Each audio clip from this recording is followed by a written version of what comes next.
রাজ্যের স্বাস্থ্য খাতে গুণগত মান ও রোগী নিরাপত্তা নিশ্চিত করার লক্ষ্যে এক গুরুত্বপূর্ণ উদ্যোগ নিল আইএলএস হাসপাতাল। আগরতলায় আয়োজিত হল নব এন্ট্রি লেভেল সার্টিফিকেশন ও অ্যাক্রিডিটেশন সচেতনতা কর্মসূচি গুণবর্তা যাত্রা। এই কর্মসূচি রাজ্যের স্বাস্থ্য সেবায় মানোন্নয়নের নতুন দিশা দেখাচ্ছে বলে মত বিশেষজ্ঞদের। বিস্তারিত জানাচ্ছেন আমাদের টিভি স্ক্রিনে।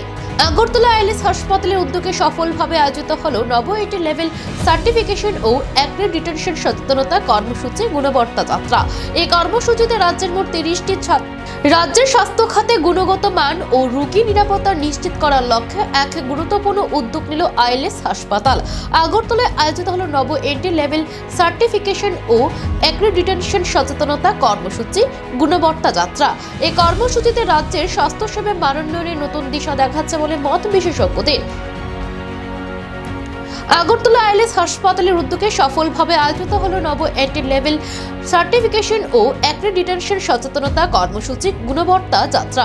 এই কর্মসূচিতে রাজ্যের মোট 30টি স্বাস্থ্যসেবা প্রতিষ্ঠানের প্রতিনিধিরা অংশগ্রহণ করেন, যা রাজ্যের স্বাস্থ্য খাতে গুণগত উৎকর্ষ ও রোগী নিরাপত্তা নিশ্চিতকরণের ক্ষেত্রে এক উল্লেখযোগ্য পদক্ষেপ হিসাবে বিবেচিত হচ্ছে।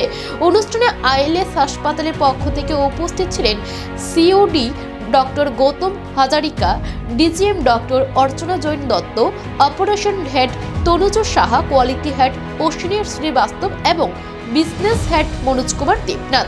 এই গুণবর্তা যাত্রা কর্মসূচির মাধ্যমে আইএলএস হাসপাতালের রাজ্যের অন্যান্য স্বাস্থ্যসেবা প্রতিষ্ঠানগুলিকে নব মানদণ্ড গ্রহণে উৎসাহিত করার পাশাপাশি ত্রিপুরায় মানসম্পন্ন, নিরাপদ ও রোগীকেন্দ্রিক স্বাস্থ্যসেবার প্রসারে অগ্রগণী ভূমিকা পালন করছে।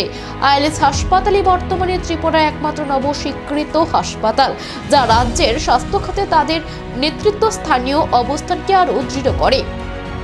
সব মিলিয়ে গুণবর্তা যাত্রা শুধু একটি সচেতনতা কর্মসূচি নয়, বরং ত্রিপুরার স্বাস্থ্য ব্যবস্থাকে আরও উন্নত ও রোগী বাস্তব করে তোলার পথে এক গুরুত্বপূর্ণ পদক্ষেপ।